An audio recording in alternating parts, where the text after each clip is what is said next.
Still Christmas. Hey guys, it's Joshua Reviews. Merry Christmas. This is your second review, second present from me.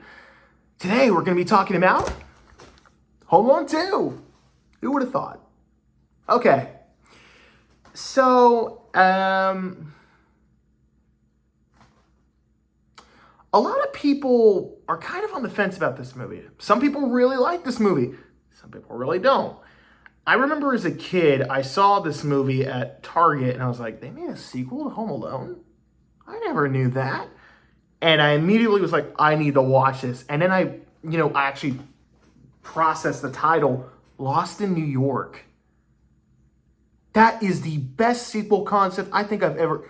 Like, you take something like Home Alone, like you're home alone. Okay, kid is home alone. Every kid's had that idea. But, every kid's imagined, like, oh, what would it be like if I was home alone? I'd have the house to myself. But then you take it a step further and you wonder, what would it be like if I went to go on my own vacation alone? And boy, I mean, some people I hear legitimately like this movie over the first, and I can totally see why. This movie is literally the first movie, like, times 100. Everything they do in the first movie, they do in this movie and crank it up. But that being said, what I mean by that, there's one thing, and this is an issue with the film. I'm not going to deny it. I'm not going to reject it or anything and be like, eh. There is a lot of repeating in this movie.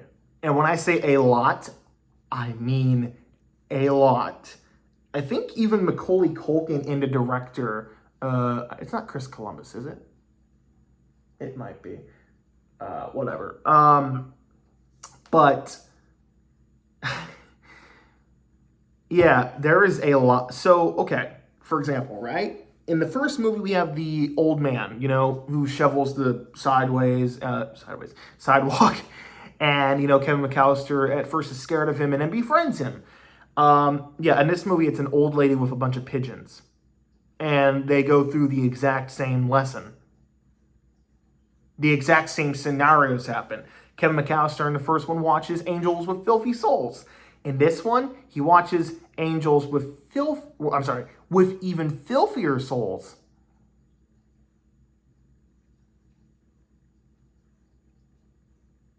This is the thumbnail. Yeah. So, okay. Let's just start off with this right away, right? Yeah.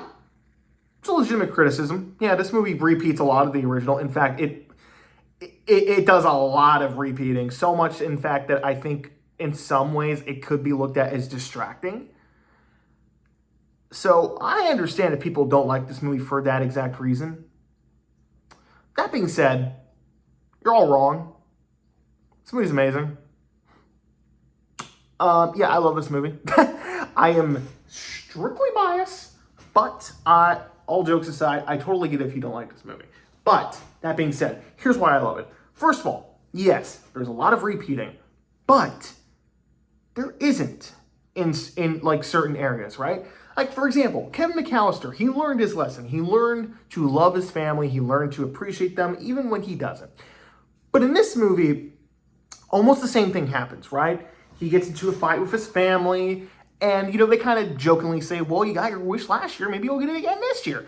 But Kevin McAllister knows that, okay, that's not going to happen. And he's not, necessarily, mad at them in the sense of, I don't want you guys to disappear. I don't want a family. I just want a break. I want a break because the same stuff is happening, which that happens with a family, You think one moment, oh my gosh, I learned my lesson. And then immediately the next day you repeat the same thing you messed up on, the previous day. You repeat mistakes. That's part of life. So I actually like the fact that Kevin McAllister is like, oh man, no, I can't say that. I don't hate my family. I do love them, but man, it'd be nice to have a break from them. We've all been there.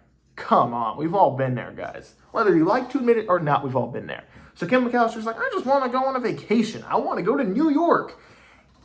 And when he gets to New York, man, oh my God, this isn't like, oh my gosh, this isn't like Friday the 13th Jason Takes Manhattan where they only could use New York for a minute. No, you get to see New York and they do a lot with it. You get to see the Twin Towers. You get to see the Plaza Hotel. You get to see a lot of, you get to see Central Park. You get to see a lot of New York in this movie. And I love that about this film. It is such a great change of pace for, especially for what the sequels later do and how they just go back to the formula of staying stuck in one house and they, that would be my dog. I apologize if you hear that in the background. But I digress. Yeah, no, I love the fact that we jump from a house to New York. That change of settings, amazing. Everything, what I like about this movie is that everything that was done perfectly in the first movie is cranked up to 11 in this movie.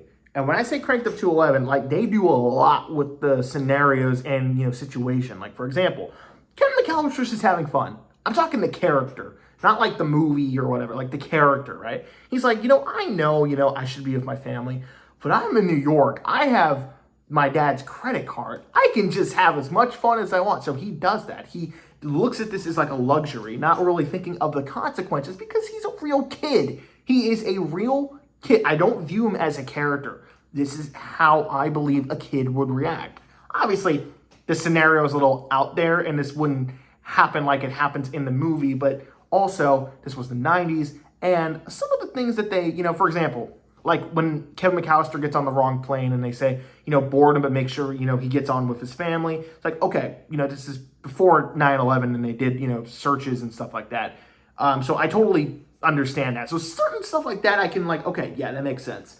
But a lot of the stuff that happens, even though it's, it's for comedic reasons, I somehow believe it. In this environment, I buy it. A lot of the characters feel natural, which by the way, the acting's great.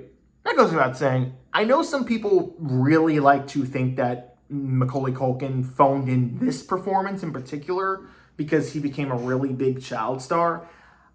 I disagree. I think it's just the character is more he's maturing. He's smart for his age. He's a prodigy. He understands the way certain things work. He's not a dumb kid. This is a kid that makes traps who finds out on this one night the Wet Bandits are back. They're going to break into this toy store, steal all the money that's going to be given to charity, plan all these traps in this abandoned hotel, or I think it's his cousins or whatever.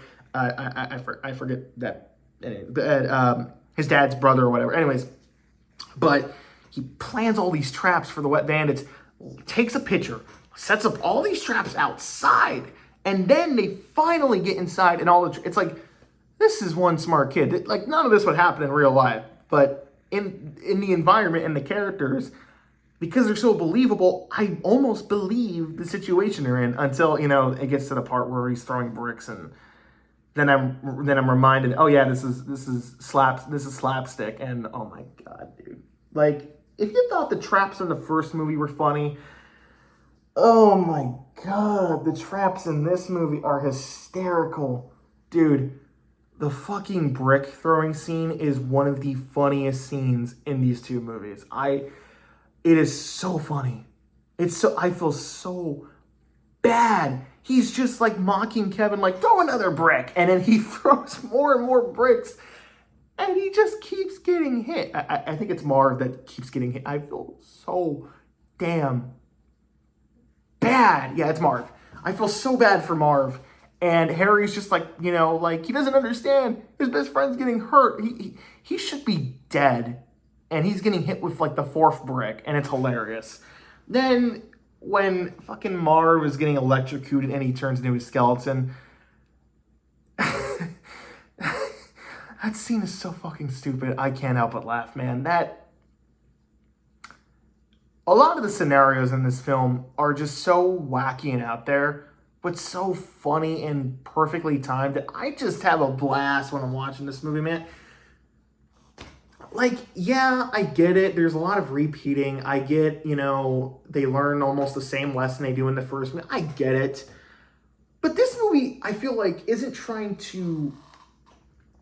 yeah, it is trying to repeat the original. I get that. But at the same time, I almost feel it isn't because it's just having so much fun with the same idea and premise. You get what I mean? Like, did they need to like have a scene where, like Kevin McAllister is meeting Trump in the hallway? No, but they did it anyways because it was fun and like it was funny for like. Did Kevin McAllister need to like run into the Wet Bandits like 3 times? No. Did Kevin McAllister need to like what else am I trying to use? The point I'm trying to make here is Kevin McAllister. This is why I need to script my review so I don't fucking fuck up and shit like this. Anyways, movie just had a lot of fun. I have a lot of fun watching this movie. It's flawed. I don't give a shit. I still cry at the end. They might still learn the same lesson, but I cry at the end. I don't give a fuck. Home Alone 1 and Home Alone 2 are about as perfect movies you can get. Why am I opening this? I don't know. A+. Merry Christmas. I'll see you guys in the next year.